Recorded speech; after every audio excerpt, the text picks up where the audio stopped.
pasar a la mesa número 2, que el título es Educación física, tensiones entre la academia, la sociedad y la política. Entre algunas de las preguntas que se proponían estaba: ¿qué educación física necesita y promueve la sociedad? ¿Qué cuerpo? ¿Qué profesor licenciado en educación física? ¿Qué construimos de la universidad en relación a la educación física y sus concepciones? ¿Tiene la educación física un fin en sí mismo o siempre está subordinada a otros fines ajenos a ella? Esto eran un poco las preguntas que nos arrimaban a nosotros y le sugerían a los panelistas, que los voy a presentar ahora. Va a comenzar hablando Paola Dogliotti, que es la directora del Instituto Superior de Educación Física, docente de la Facultad de Humanidades y del ISEF, y bueno, es magíster y se encuentra realizando su formación doctoral. Quien le va a seguir a la continuación va a ser Daniel Danners, que es representante de la Secretaría Nacional de Deporte, gerente de Nacional de Deporte, arquitecto y deportista de toda la vida. En tercer lugar va a hablar Bruno Mora, que es profesor de judo de ISEF y representante del proyecto Tatami, UNEFI, y bueno, es el coordinador del programa conjunto entre Cerro Largo y Rivera. Y por último va a hablar Rodolfo Rosengart, que es profesor de educación física, director y profesor del ISEF de La Pampa. Cuando los estudiantes me plantearon integrar la mesa y veía a los compañeros que iba a tener, decía, ¿qué voy a hacer yo ahí, no? Entonces dije, yo voy a hablar de lo que sé y de lo que hago. Y cuando me preguntan qué educación física necesita la sociedad, que era una de las preguntas planteadas, y me parecía que había que establecer ciertos criterios para entender esa sociedad, ¿no? A mí me pasa que estoy empezando a entenderla. ¿Hablo así? Bien. Hola, bien. Decía que para entender esa sociedad tenía que pararme desde algún lugar, establecer ciertos criterios. Y me pasa que desde el lugar que trabajo recién estoy entendiendo la sociedad en donde vivo. Entonces me resultó súper difícil la pregunta, responder qué educación física necesita una sociedad en la que conozco poco, ¿no? Entonces traté de ubicarme en el espacio donde me muevo, ¿no? Que para nosotros es esa la sociedad, ¿no? Con quién nos vinculamos, qué medios manejamos, ¿no? De comunicación, personas, etcétera, y así conformamos nuestra idea de sociedad y vamos actuando en función de eso. Capaz que estoy demasiado influenciado por los psicólogos con los cuales trabajo, entonces el tema del vínculo me pareció importante traerlo.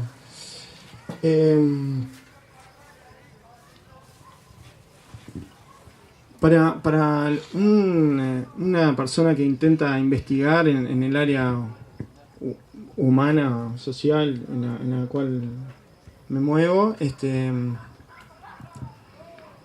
es difícil determinar que esa experiencia o experimento, y ustedes han trabajado bastante esa diferencia entre experiencia y experimento, sea traspolable. O sea, como esa sociedad tiene ciertas particularidades, esa experiencia es difícil que sea replicada igual en otro lado, ¿no? Entonces ahí encontré una diferencia entre la política pública, por así decirlo, y la ciencia, ¿no? Es que la política pública intenta generalizar determinadas cosas para beneficio de ciertas poblaciones, la mayoría, equidad, igualdad, y en el caso nuestro, de los que intentamos hacer algún trabajo de investigación, eso se nos hace más difícil, ¿no? Entonces pensaban que el trabajo que hacemos en el EFI, en el espacio de formación integral que contaba Camilo, que es el proyecto Tatami en Casaballe, el proyecto Tatami antes estaba, que es uno de los ejemplos que voy a trabajar, estaba antes en Villa Española, donde está el cilindro municipal. Cuando se cae el techo del cilindro nos tuvimos que retirar.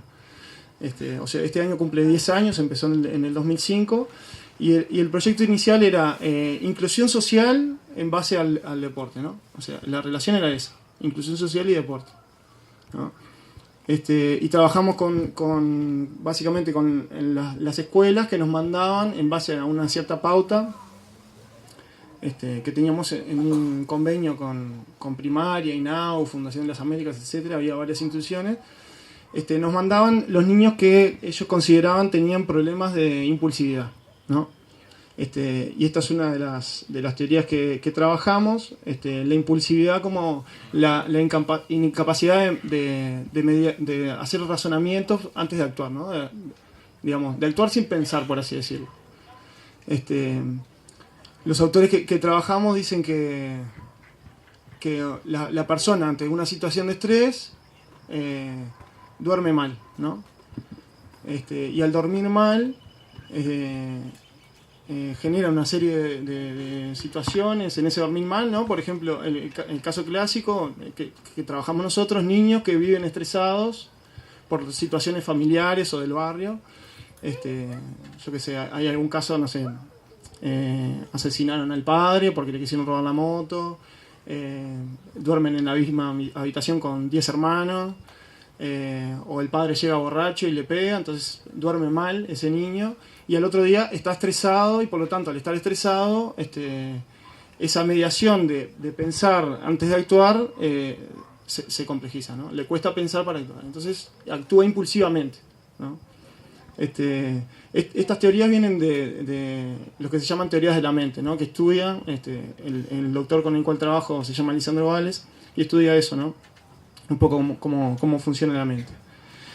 Entonces, a partir de esto, pensaba algunas utopías políticas que son imposibilidades científicas, ¿no? Como por ejemplo decir igualdad de acceso a la educación física para todas las personas, independientemente de las edades o la clase social, ¿no? Para la ciencia sería imposible pensar eso.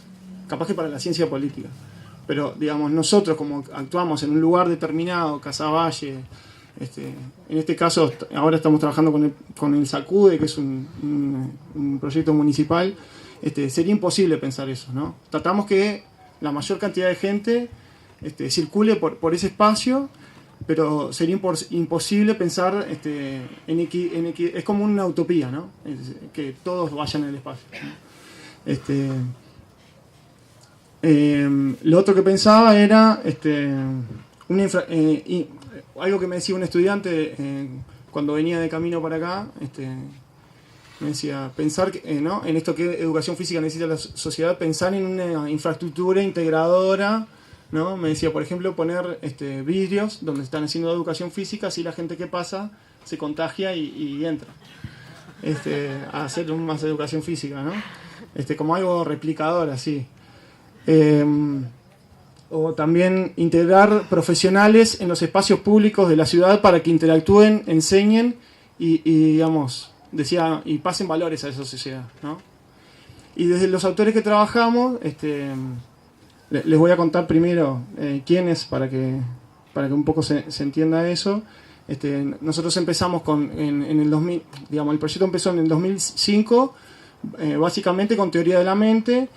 Después empezamos digamos, en esta relación con la investigación de Lisandro y con los demás que estamos haciendo procesos de maestría. Usamos otros autores de la psicología como Pichon Rivière, pero también autores de la filosofía o de la antropología, como ser, no sé, o de la sociología, Althusser, Agamben, Fachin. Trabajamos una línea también que es Educación y Pobreza de Pablo Martínez, de Facultad de Humanidades. También usamos Marisa Montero, Revelato, Freire. Entonces estos autores plantean que la sociedad funciona con los incluidos y los excluidos, ¿no? Entonces los incluidos, que sería la persona normal, que ya le habíamos hablado con alguno, y inclusive una estudiante le puso el nombre, le puso teoría del huevo frito, ¿no? Estarían en un círculo, ahí adentro estaría la persona normal, ¿no? Y lo que está alrededor, en la periferia, sería la persona no incluida, ¿no? El pobre, el discapacitado, el transexual, ¿no? Entonces, lo que intentan las políticas públicas es de alguna manera agarrar esa periferia y tratarla de meterla adentro y que pase a ser normal, ¿no? De diferentes maneras. Y con esto no quiero determinar si las políticas públicas están bien o mal, sino cómo trabajan los autores, ¿no? Entonces, y cuando hablamos de política pública hablamos de una generalidad, ¿no? Y bueno, el proyecto Tatami en alguna medida es una política pública porque trabajamos con los niños en el barrio y con las familias y con otras instituciones, ¿no? Entonces, a partir de eso, digamos, de esa teoría del huevo frito, ¿no? Que las políticas públicas intentan agarrar a la gente que está afuera y meterla adentro, nos pusimos a pensar si existen otras posibilidades, digamos. ¿Cómo podemos generar, digamos, la micropolítica, ¿no? Digamos, ese espacio de tatami como espacio de participación, no para meterlos adentro de un lugar, sino para generar otros lugares. No sé.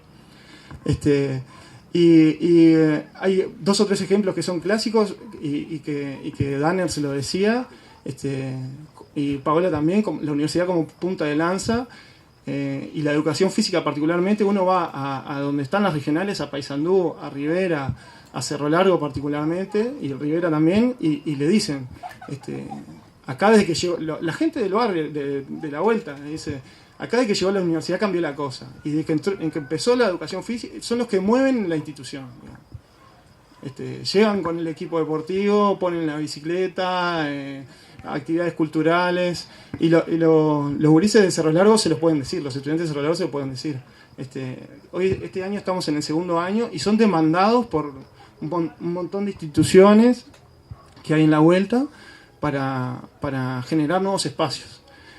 El problema que está ahí, que las políticas públicas, ¿no? Estas instituciones se rigen por políticas públicas y hacen este trabajo, ¿no? Del huevo frito. No los invitan a participar de las decisiones, los invitan a animar la fiesta, ¿no? Y esa es una de las charlas que tenemos en la comisión de carrera, ¿no? O sea, en la comisión de carrera es como el espacio de discusión que tiene en la carrera. Entonces, bueno, esa es una de las preguntas que nos estamos haciendo en el equipo justo de Casavalli, y yendo a Cerro Largo y a Rivera me las empecé a hacer, ¿no? Y la última pregunta decía, ¿tiene la educación física un fin en sí misma o siempre estará subordinada a otros fines ajenos a ella? Y yo me pregunto si la educación física tiene que tener un fin en sí misma. ¿Qué pasa con las demás disciplinas? ¿Con la medicina?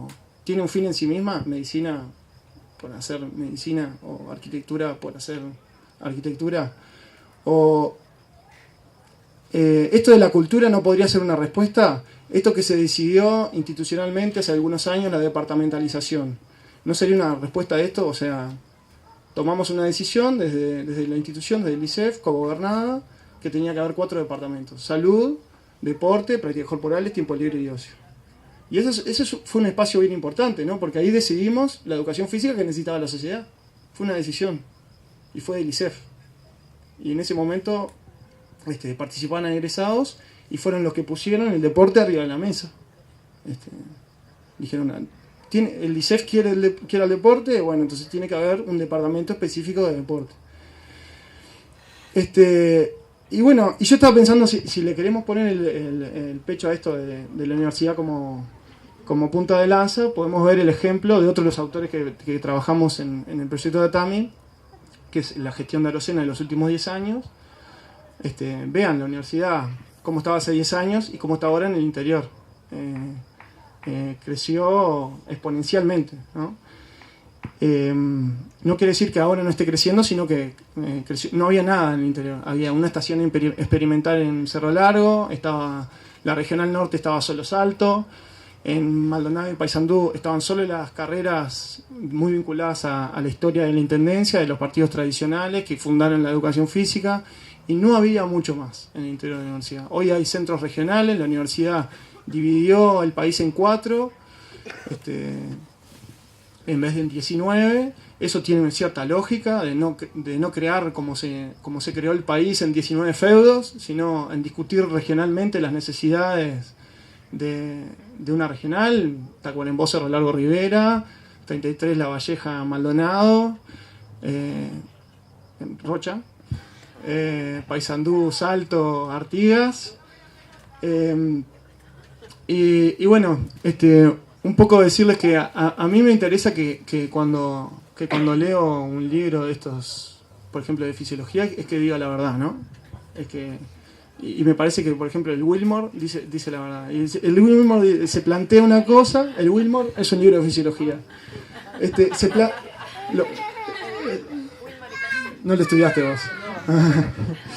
El Wilmore plantea una cosa, cuando empieza el libro lo muestra, lo dibuja, lo comprueba, ¿no? Es como esto. Y a mí, digamos, me parece bárbaro eso, ¿no? Que cuando nos pongamos institucionalmente en un lugar, lo comprobemos, lo mostremos, pero lo pongamos en discusión en algún momento. O sea, este espacio, como el de los otros que participamos, lo pongamos en discusión. Yo vengo de pelotas y conocí a un estudiante que está haciendo maestría y le pregunté qué era un espacio de laboratorio en las ciencias sociales, ¿no? Porque para nosotros el espacio de laboratorio, primero en las ciencias sociales no existe, casi, existe solo en las ciencias duras, ¿no? Uno se imagina tubo de ensayo, la mezcladora, la lupa, y todos esos aparatos, ¿no? Y me decía, para nosotros el espacio de laboratorio es un espacio físico, una habitación que yo me junto con el tutor de maestría. Y ahí me aconseja. Bueno, y yo pensaba, ¿y qué sería algo similar al espacio laboratorio en el ISEF? Y bueno, pensaban en el GPEPI, ¿no? Me parecía un modelo de espacio laboratorio que estaría bueno reproducirlo, no como GPEPI, sino como otros espacios, ¿no? Donde muchos nos formamos ahí, o departamento de investigación, ahora la unidad. Uno lleva su trabajo y lo discuten 4 o 5 que están pensando cosas similares, ¿no? No es uno. Y al brasilero, pelotense en este caso, le pareció maravilloso. Dice, pero ustedes comparten el conocimiento, o sea, lo discuten. Y sí, claro, yo lo pongo en discusión. Y bueno, me parece que eso de poner en discusión las cosas que uno está produciendo y sabe, hace que, digamos, tenga otra relación con el saber y con el lugar donde trabajamos. Con los últimos 3 minutos les iba a contar un poco del proyecto Tatami. En 2005, de 2005 a 2013 funcionamos teóricamente con psicología biológica, educación física y judo como disciplinas. Después, de 2013 a 2014, empezamos a trabajar con Bellas Artes, porque entró un docente de Bellas Artes, y psicología social. Y en este año, particularmente, se agregó Facultad de Humanidades, Facultad de Ciencias Sociales y Facultad de Agronomía. Y miren qué original en qué nos incluyeron. Facultad de Agronomía tiene un espacio que se llama Huerta Orgánica, ¿no? Parece que eso se había perdido, la huerta orgánica en la agronomía. Entonces crearon el espacio. Hace algunos años, y tienen docentes que trabajan básicamente con escuelas y proyectos y le enseñan huerta orgánica a los niños. Y consideraron que la educación física era importante, y nunca se me hubiese ocurrido, ¿qué hace un profe de educación física en una huerta orgánica? Y el docente decía, El docente decía, porque la huerta orgánica tiene que ser un espacio lúdico, no un espacio de trabajo. El niño, a partir de que aprende huerta orgánica, empezamos a trabajar con los padres, clase de huerta orgánica, lleva la huerta orgánica a la casa, y después pueden intercambiar semillas y plantas, ¿no? Me parece que es una alternativa re interesante.